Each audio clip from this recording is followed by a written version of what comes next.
I think. Okay, we are live. We're going to be talking about the problems of privilege. Part of the reason we wanted to talk today is with current events, things are as they are, really messed up.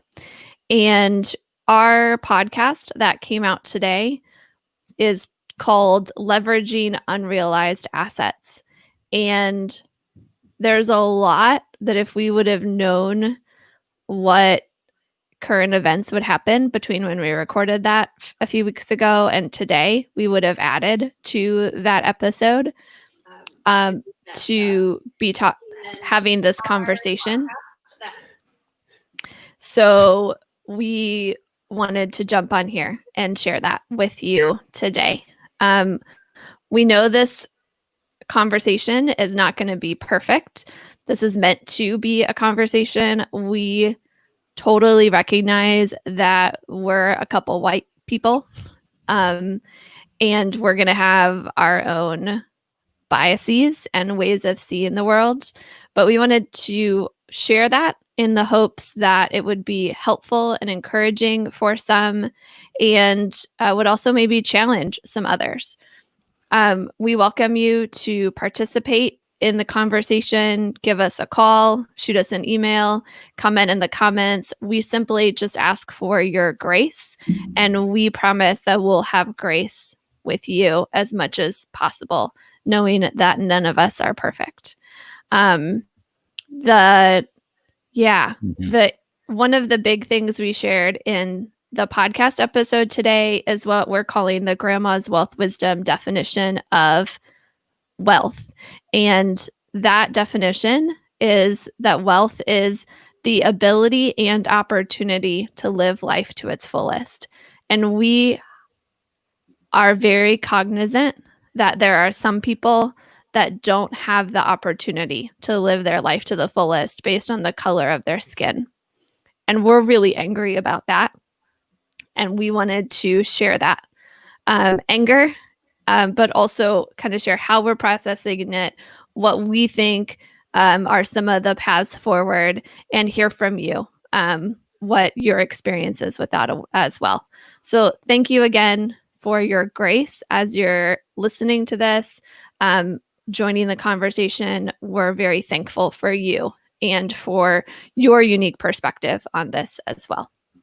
Now, as you can tell, Brandon and I are both white. We know that there's certain privileges to that. We both did grow up in poverty, and so economic justice and the injustices that happen for people that are poor are heaviest to us because of our personal experience with that. And at the same time, we also know that people who are not white experience some of the ramifications of economic injustice more than we do. Part of my journey, I grew up in a place that was 99.9% white. I am a large percentage Native American, but everyone was, right? It's kind of part of the American story, and in that way too. But I chose any college that was more than 70% white, I would not go to it. It automatically, no matter how good of a school it was, I was not going to go there. I wanted to be surrounded by diversity and celebrate that diversity. I believed that would make me a better person, not just what I would learn from the school.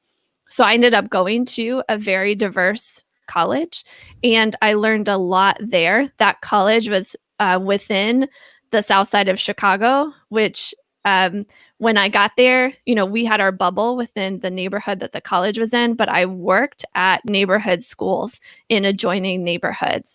And that really opened my eyes to see that the poverty that the people in those neighborhoods were experiencing was the same poverty that I grew up experiencing. But because of the difference in the skin tone of the people that were experiencing that poverty, that made their poverty way worse. And that was a huge part of what I learned and has really shaped my future, right? To experience as an 18-year-old has really shown me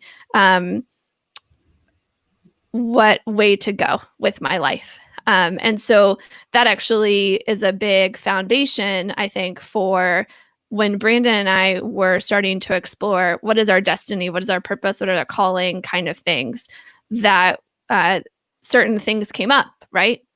Brandon, please jump in.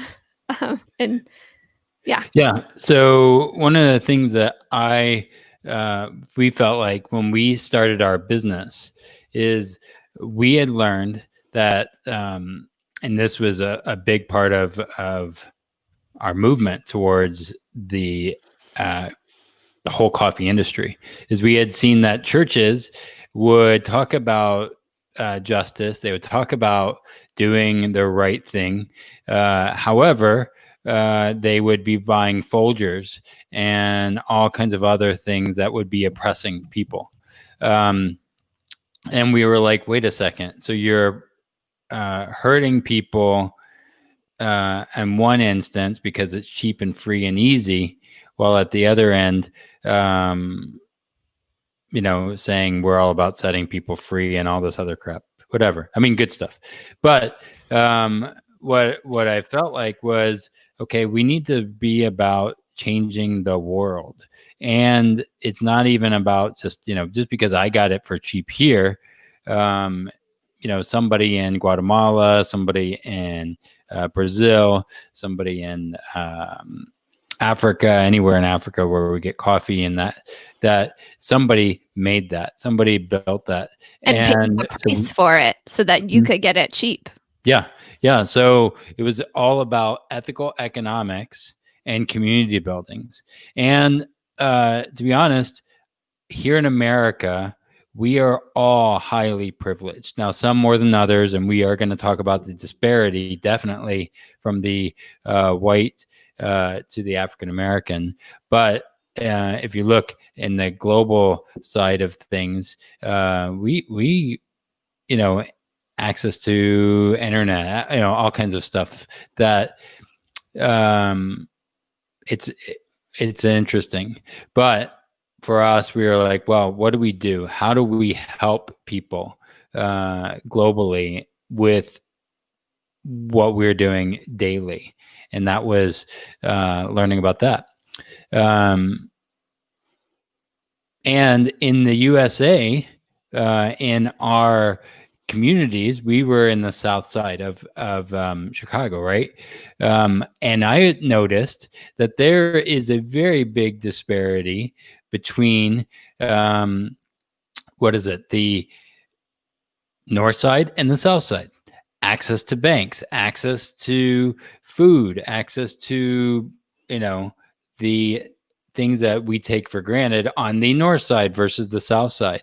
And all of these things were very, very, we were very aware of, and wanting to figure out, okay, how do we as white people address this? What do we do? Because honestly, using our privilege to help in those places, I think is a power.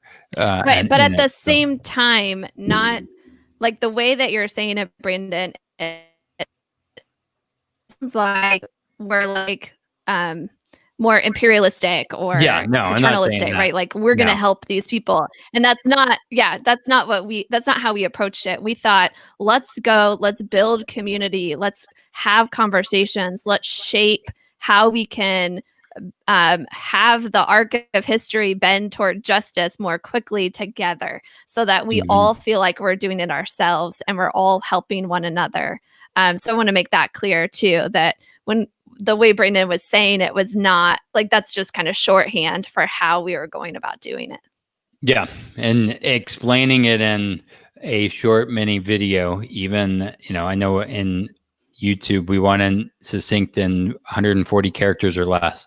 However, it's complicated. It's complicated. That's kind of where I wanted to get into some of this. Is it's complicated, and there's so much more that has built onto this than we even think about with the George Floyd thing and a lot of lives and all kinds of things that, man, this has been going on for centuries. Since the dawn of humanity. Yeah. Yep. So why we're this is why we're doing what we're doing as a business too. Now, yeah. Now in Grandma's Wealth Wisdom, we wanted to combat the effects of privilege, and we saw that economic disparity, the whole thing, environmental justice, all of that, it all intersects. And there's a lot of more powers at play than we even realize. So it's what we want to talk about today. Yeah. So, and our whole idea in all of this is ending entrepreneurial poverty. And that's part of our ethical economics journey through Overflow and community building that has never changed. And we wanted to say, okay, how do we help, knowing that, hey, we did have we were in the poverty and poor communities, single mom, all that stuff. But we are at a place of still privilege. And so how can we use what we've learned to help others? Yeah. So obviously, if you've been following us for a while, we're not on the south side of Chicago anymore. And I wanted to tell a little bit, because I think this is really powerful, why I think we're in Cincinnati. Lots of people ask us, like, why Cincinnati? Why did you move there? And sure, the cost of living's lower. There's no sales tax on groceries. But really what it comes down to is I came here in 2014 for a neighborhood economics conference. And at that time, I heard these stories. I heard people talking about this name, Timothy Thomas. I heard people talking about how government leaders were, from like the mayor and the city council, were inviting lots of people of various backgrounds to the table, and were putting money from the city into minority-owned businesses and doing some really great stuff. And I thought, that's really cool. More of that needs to happen on the south side of Chicago, right? I wish. And if what I have come to understand is that a lot of what has happened in Cincinnati over the last 19, 20 years is because of Timothy Thomas. If you don't know the story of Timothy Thomas, he was a 19-year-old African-American man that was shot by a white police officer here in Cincinnati. And at the time, there were huge riots, huge uproar. It was the largest urban conflict, riot kind of thing since the 1990s at that point in LA. So in 2001, Cincinnati went through this time following the murder of Timothy Thomas. But out of that, there was huge reform, huge police reform, lots of different things that were done to fix a lot of the situation. I don't think they have it perfect yet, right? But a lot of the police reform that people are calling for in 2020 was done in 2020 or 2002, 2003, like over time, over those last couple of years following the murder of Timothy. And so some of that wasn't just police reform. It was also how the city operates and who they're inviting into the conversations, where the grant money and the business loans are going and who it's going to. And in 2014, those are the stories I heard. And that really helped me see that this was a place I could come to. Because remember, I went to Chicago because I wanted to live in a diverse community and learn from people that were different from me. So coming to Cincinnati, which has a much larger population of white people, that was one of the things I was most nervous about is, will I still be able to interact with people different from me? Will my son be able to? How can I build that as part of our family culture? And knowing some of that history, I think is what opened my eyes here. So that's probably enough of our story. Again, thank you for your grace as we now transition to talk about some pretty heavy things, some things that we've learned. A lot of what people are calling for is for white people to learn more, right? And not to just like seek out individual African American people to teach them, but to look for resources, ways of thinking. That recognize diverse perspectives. So we wanted to share a little bit of what we've learned very humbly and respectfully, some thoughts that are going through our head. Who knows if a couple years from now these are going to change, but this is what informs who we are today. So again, thank you for your grace as we share some of these things. So the first one that I want to talk about that relates to economic injustice is what's called I'm going to butcher how this is said, the Cantillon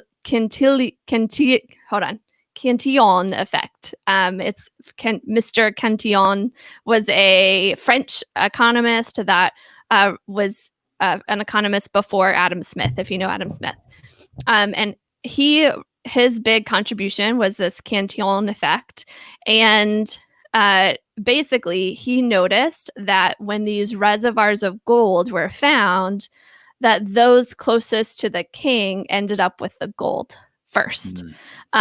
So this was back when we traded in gold, I think the 1500s maybe. And so he just noticed that that's what happens. And even today, people say that this effect still exists, this Cantillon effect, where the way that our institutions are aligned show you how the money flows, right? So when the Federal Reserve prints more money, which they don't really do, but that's an easy way to like think about it, right? Who is it going to flow to first? The institutions that are closest to the federal government and most sanctioned by the federal government, which are often led by white men and steeped in, the historical narratives of privilege. And a person I was listening to recently asked this question, noticing what's happening, that the stock market is staying kind of high right now. Sure, it's still down year to date, but it's actually higher than it was a year ago, just overall. And he kind of noticed, why is the money meant for everyone, meant for the American population? Why is it showing up on the stock market? And he attributes that to the Cantillon effect. And I think that's a big reason why stocks are still high, because even though, the are supposed to get $1,200 per individual and $500 per family or per child, there were also major cash flows that went to these major institutions, and they didn't really need the money. So maybe if that was part of the PPP, they spent it on payroll, but the money they would have spent on payroll, they put into the stock market. Or, these are the kinds of things that people are doing. And that just shows, right, the stock market still being pretty high right now really shows how unjust our economic system is. And it's something that's been around for hundreds of years, with this Cantillon effect, and how the king gets the gold, but then those who receive it next are those closest to the king, which are the people of privilege. And that's a problem, right? Yeah. Brandon, I know you've got another problem of privilege that is really big on your list. Yeah. And I want to share some of this, how it is relating to the George Floyd and the other things. We're going to get to that for Breonna sure. Taylor. Yep. Armand Arbery. Yep. Yeah, all of that. But really, almost it's this idea of context. And we have to look at the civil rights context, the all kinds of other contexts that's there. And what we've learned is this idea of going upstream. That was part of our old business, is when it comes to poverty and oppression and helping, we need to go upstream and say, well, why were they there in the first place? How did they end up in that situation in the first place? With even the police officer that did things, there's probably some things that he was taught that was negative that put him in that position. Not that I'm not saying he should have, or whatever. I'm just saying, like, a lot of baggage. We're a product of our culture, our culture and our surroundings. We still have individual agency. We still can choose to do better, but we have to also recognize that we have to change the systemic part too. Yes, we can change individuals, but we also have to look at the systems. That's what you're trying to say, right? Yeah, exactly. Without trying to get in trouble, or even, like, I'm not condoning, absolutely not. But the banking system is something that I look at and say the disparity in the banking system is getting bigger. If you want to, like, actually get all into it, the Federal Reserve was created by very rich white men who had a very specific agenda, and that agenda is still the agenda of the Federal Reserve. Like, and we have to look and say, well, who is the Federal Reserve? Is neither federal or a bank, right? Yeah, and it's not that, and it is really interesting as you research that and see what's really going on, and how is that really at play in our culture, in our world, and in creating us in bondage or other forms of slavery. I don't know. And we can learn a lot. And there's this really big book called The Creatures of Jekyll Island that opened up my eyes to some of that, and just learning from history and saying, okay, I have no idea, but I would like to know, what does JP Morgan have to do with this? What does, all of these other people have to do with it? Wells Fargo, I love how they're putting all kinds of great ad campaigns of saying how awesome they are. But what I've found interesting is, didn't they just do some really crappy stuff like a year ago and we forgot? Or still maybe doing? I don't know. I'm going to cut you off there, Brandon. You're starting to get in conspiracy theory territory. And I want to show some, like, actual charts and share some things that have really transformed how we think about economic injustice and how it relates to racial injustice. Can I? Was there anything? I would say it's conspiracy theory. Just thinking about the flow. You gotta wonder. You gotta wonder. Yep. Okay, and the book is called The Creature from Jekyll Island, if you want to look it up. Okay, so we have some specific thoughts for entrepreneurs, business owners, the racial and economic disparity that they face. And then we also want to talk about individuals and families as well. So we're going to start with the businesses. Now, back to 2014, coming to Cincinnati, being part of this conversation with neighborhood economics, I heard this one woman speak, and I couldn't look up her name or find my notes today before we went live, but I'll never forget what she shared. She was, how when you're starting a business, entrepreneurs will often get support from friends and family. They, even if their friends and family can't give them money, they'll give them time. They'll share with other friends and family, to get them behind it. That's a big part of the entrepreneurial experience when you're starting a business.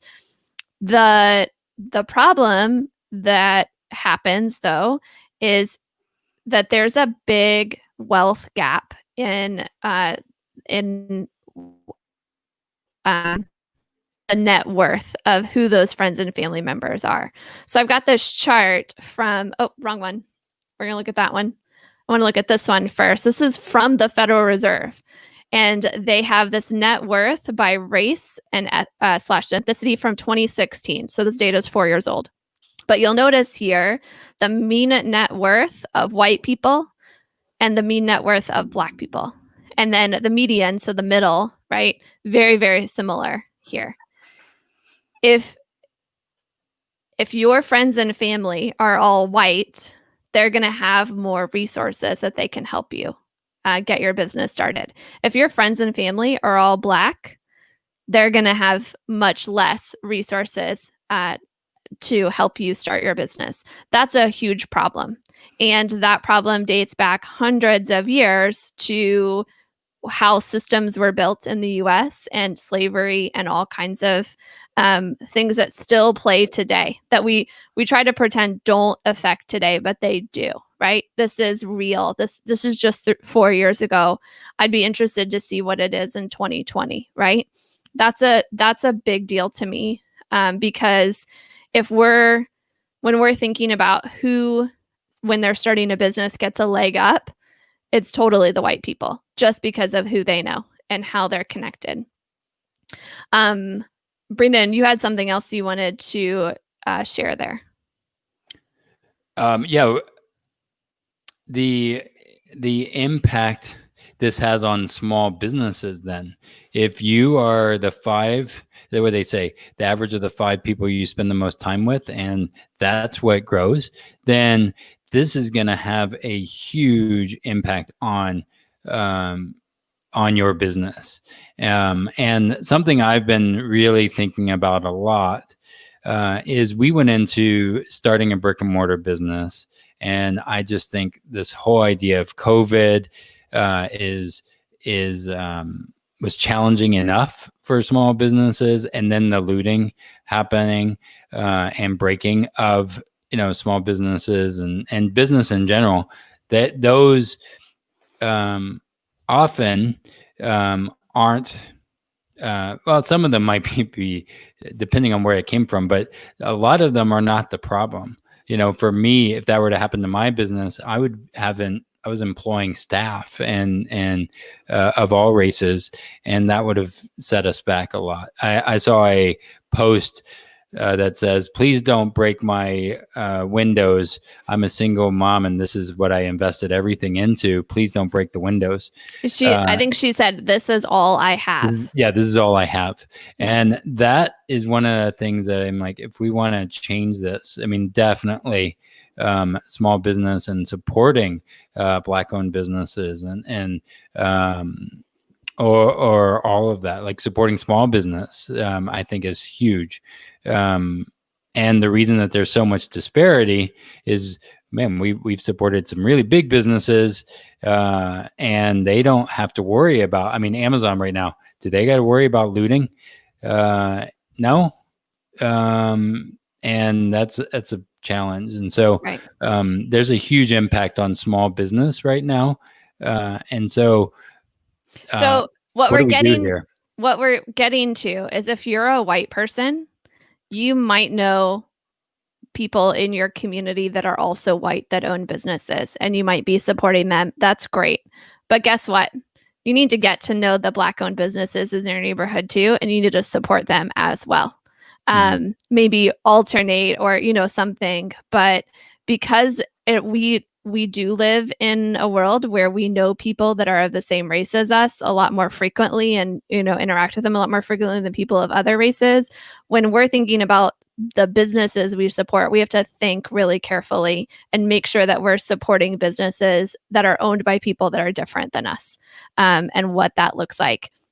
And I do have to say one thing about the looting, that I would put the blame on that on not the protesters. I'd put it either on the police that incited that, or on these suspicious characters that might have been doing that to make the protesters look bad, just as a side note there. So who knows? Yeah. So the next thing I want to talk about is for individuals and families. And I'm going to share another chart. My apologies. This one is from the Department of Labor, and they have unemployment and this is again 2016 numbers. But they released unemployment numbers today, but I've not seen anywhere that it's broken down by race, and that really upsets me, because I would say this is maybe one of the areas that's even more starkly different than what it was in 2016. So what you'll notice here on this chart, which just went away and is reloading right now. Okay, so this is the total. This black line here is the total number of people that are unemployed. 4.8% of women and 4.9% of men. Pretty similar there. But then if you look at the blue line, that's the percentage of white women, 4.2, and the percentage of Black women, 7.8, almost double, right? The number of the percentage of the Black female population that's unemployed compared with the white female population. But then when you look at the men over here, 4.9, remember, was the total. White men, 4.4%. Black men, 9.1%. That's more than double the number of Black men that are unemployed compared with white men. And I want to see this for our current unemployment numbers, right? 13.3%, right, is way higher than 4.9% or 4.8%. But I'd want to see if, and again, I don't know the statistics. If you find them, please send them to me, because I bet you it's more than double. That the impact of unemployment right now and people being furloughed and that kind of thing has been disproportionately effective, depending on race and gender as well. So when you're seeing unemployment went down, you still have to think about, but who did it go down for as well? Now, we work a lot with individuals and families, and I want to share that sometimes we never, I should actually turn off the screen share. Sometimes we never actually see the person. We don't know what their skin tone is like. We're talking on the phone, or maybe doing a screen share, but they're individuals. And I think a big way to overcome racial injustice is to see people as still individuals that have their unique awesomeness, right?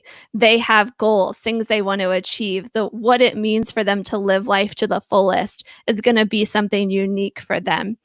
And that actually is one of the best opportunities and privileges that I think Brandon and I have. It's actually, this is not a problem for us. It's actually one of the solutions of privilege, is to be able to talk to people and hear their unique stories, hear their unique dreams, and treat them as a unique person and celebrate who they are, and then get to come alongside them and help them live their life to the fullest.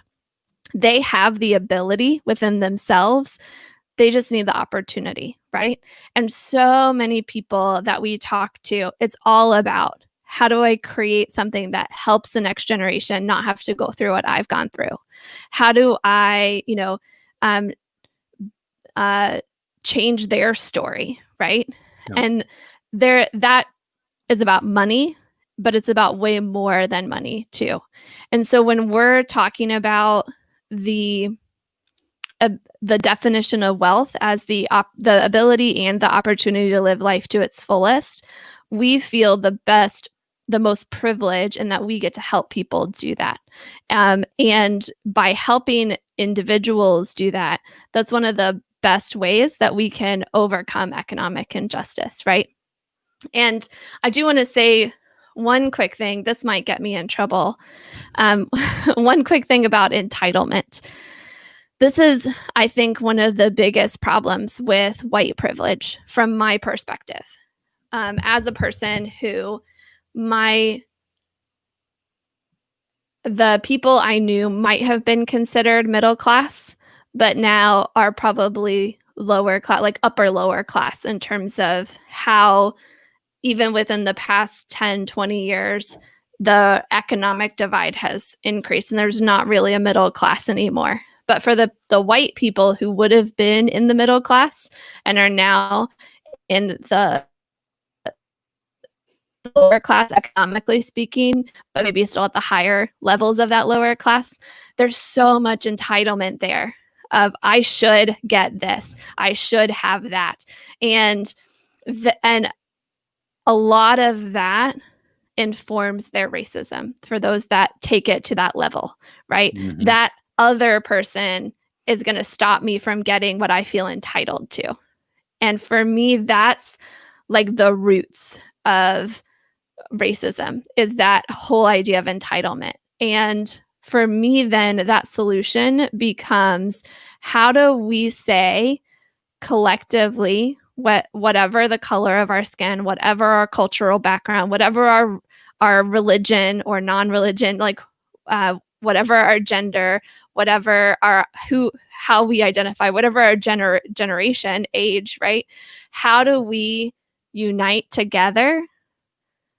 Because the people at the top, that 1%, they're united together and they're fighting against us, right? They're making sure they keep the power and that we're not going to get it. And if we're fighting amongst ourselves, that's not going to solve anything, right? And that's having people in my family that I know 100% are racist. They have the flags, they talk the talk, they walk the walk, 100%. And I got them too. Right. I'm pretty sure that the reason they are that way is because of entitlement issues. And I don't want to judge them. They're my family. I love them, but I don't love that part of them. And it's hard to talk to them. It's hard to have a conversation because they're not looking to change. And I'd much rather talk with people that are looking to live life to the fullest and help other people live life to the fullest, because you can't live your life to the fullest in a vacuum. You've got to do it with other people. And in my opinion, I see myself living life to the fullest along with people that are very different from me, because that's going to help me see life in a fuller way. And so if I'm entitled to anything, I'm entitled to be able and allowed to cross cultural barriers, cross racial barriers, cross religious barriers, cross all the barriers, and have conversations. That's what we are all entitled to do. So sorry that I went on a little rant there. Before we jump into concluding today, Brandon, anything you want to share? I think you're absolutely right. And a lot of that. And I think that's where the challenge is in a lot of this, is we're just kind of scratching the surface and we're not looking at the deeper reasonings behind it. And again, looking at Southern Ohio versus, I don't know, south side of Chicago, very different. Or the suburbs of Chicago and all of this, and seeing media and what is told, what is restated. What I recommend to everybody is watch documentaries, learn about people that are different than you, have an open mind to be able to step into that, and don't just assume you know everything about all of it. Like we don't know. I don't care what background you're from. Absolutely. Always be learning and seeking out growth and opportunities to learn, for sure. This is also where we've always been fighting for, and like in our coffee shop, that was something that you've really fought for in Overflow, in this, and you had a quote that you had from MLK that you used. I'd love you to share that. Yeah, so I don't want to become the cliche white person talking about an MLK quote, but this has been really important to me, so I hope it doesn't come across as cliche. He's quoted very often as saying, "Injustice anywhere is a threat to justice everywhere." And to me, as a perpetual optimist, I had some fun playing with that phrase and turning it into a positive thing, right? Positive things happening anywhere can result in positive things happening everywhere. But the problem comes when the positive things stay within your little insular community and they're not, they don't overflow to share with other people, right? Yeah. The best way to have change, and in my opinion, and what I believe to be true at this moment, is to overflow, right? To allow the positive things you experience to overflow and result in positive things for others, and particularly for those who most need those positive things, right? Sure, it's easy for it to overflow to your direct community, right? But chances are those are going to be privileged people just like you if you're privileged, right? But if you can have that overflow to the people that most need it, that's when the overflow means way more and has a much more positive impact. And guess what? that's going to, the overflow is a fountain, right? That's going to feed back up and mean more positive things happening for you too. I like to think about how giving and doing good for others is actually, it's addictive. Once you've done it, you have experienced that high, you want to keep doing it. So we wanted to end with some ways to overflow and to make a positive difference, different things you can do. And then we've got another thing to end with. But first, we wanted to just make sure you know a little bit about who we are, what we're talking about here, kind of summary sentences, if you're just catching the end of this. Brandon and I, we're part of a group, and everybody that's affiliated with Grandma's Wealth Wisdom, we're part of a group of financial revolutionaries that you've probably never heard of. We don't rely on the institutions closest to power, and we don't use axioms invented in the 1980s to make white guys rich. In fact, we look back to the time-tested wisdom of our grandparents' generation, and we know that these smart, stable financial wisdoms, wise words, can change the trajectory of generations and help end economic injustice. We believe that. Yeah. And if you ask the financial advisors at the big firms, they'll tell you what we're doing is impossible. Yet I know it's happening every single day. It's happening through helping individuals and families break from the Wall Street casino and the big banks and break through to a smart, stable financial future. We're seeing it. And that's what I think we want to see in people's lives. I go back into that quote that Amanda shared. I think Martin Luther King was about moving in towards economics. If you read a lot of his letters and things, it was an economic journey as well. Yeah. And I think that's where we need to keep going from where we're here with George Floyd and the other things that have just been happening over and over, and they shouldn't. Right. Yep. So what can you do?